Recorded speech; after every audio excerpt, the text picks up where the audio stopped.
Love and blessings, everyone. This is for the love of silver. Giving you our bullion dealer prices like I always do at the start of each show. Monument Metals comes in at the lowest price as usual at $23.02 an ounce.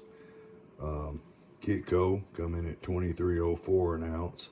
Hero Bullion came in at $23.11 an ounce. SD Bullion came in at $23.17 an ounce. Money Metals actually beat SD Bullion at $23.16 an ounce. AMEX and JM Bullion came in at $23.19 an ounce. Found out something today that I didn't even know, and it said China bought the LME like 2 years ago, and that's the London Metals Exchange. They're mint. And they're making their own metal and stuff there, and dealing with gold and silver, and they're supposedly building some huge warehouses in China too to house it all. And I did say I would find out exact about the Tommy Hawk missiles. There's between 15 and 16 kilos of silver in each Tommy Hawk missile. Think about that. There's 85 million ounces of silver in all the United States' missiles. 85 million ounces. You don't think they don't rely on silver price to be low? That's kind of something to think about, right? Our government has debt ceiling has hit 34 trillion in debt. Just to give you an idea about a trillion seconds is 31,688 years. Oh Lord. That's a trillion seconds. 31,688 years.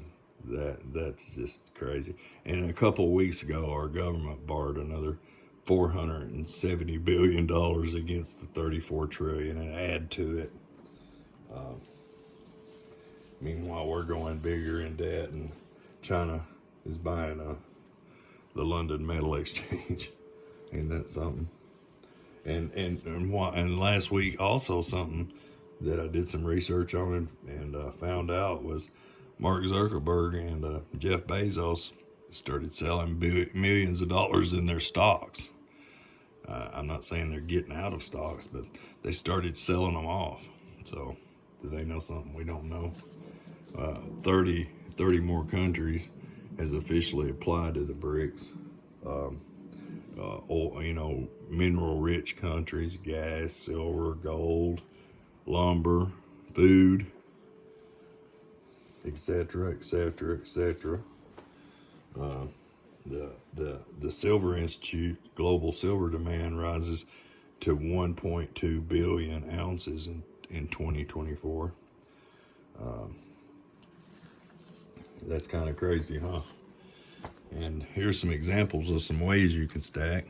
A lot of constitutional stuff, which I love to stack. The pre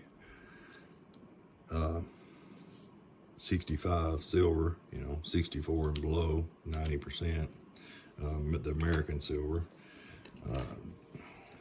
When you're ordering your bullion and stuff online or buying it at a silver dealer, the smaller increments are a little bit higher premium, but may come in handy. If you need to buy a gallon of gas or a loaf of bread, this may be how to do it. And just to give you an example, the dime here, the 90% dime, this has 10% more silver in it, the little bullion round, but still that's almost $3 for that dime and worth of silver. And here in Middle Tennessee, you can buy a gallon of gas with that. Just like back in the 50s, you could have bought a gallon of gas back in the 50s with that same dime. And today, you could sell that dime for its worth and still get that gallon of gas. That's why silver holds its value. The dollar, what is it, $2.50? It takes 25 of your nowadays dimes to get, so that's what the dollar's worth. It's not that the prices are going up, it's the value of the dollar is going down. And with all these countries entering the BRICS and all those millions and billions of dollars that those countries had to hold to buy gold, you know, with I mean, not buy gold, but buy oil, you know, with the petrodollar. They've had to hold all that money for all this time just to keep oil in their country.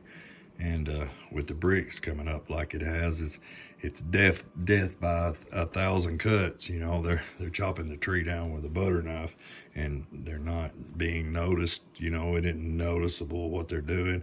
How many of y'all heard about them buying the London Metal Exchange?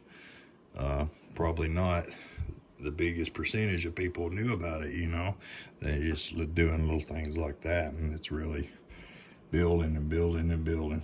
But when you get up and get a 5-ounce bar of silver, you don't have to pay the premium you do on these smaller amounts. But you know, this may be something to fix the car in the future. You know, I mean, you may have to give somebody a 5-ounce bar to get them to work on your vehicle, or put a roof on your house, or, you know, different increments for different things.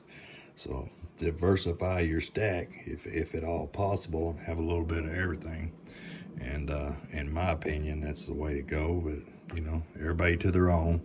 Don't overspend, and because you still got to pay these huge light bills and huge water bills and all that, the bills and taxes and yada yada, everything, and then still try to find enough money to live, get back and forth to work, and get you groceries and all that. So I mean, don't overspend on silver or gold or anything like that to do it. But if you have some extra money, it's a dang good way to store it. You know, like I said before, it's like a battery that can store your wealth. And if it goes up, then you've not only stored what wealth you had, but you've made some too. So that's a good way to look at it. There's a little 1-ounce hand pour scrap silver. And there you got your 10-ounce idle bar, idle. But anyway, I'm not going to let the video go long today, guys and gals. Love and blessings to everyone. And please hit the like button and subscribe and leave a comment. I'm very interested in what y'all have to say, and I love hearing the comments. Have a blessed week, everybody.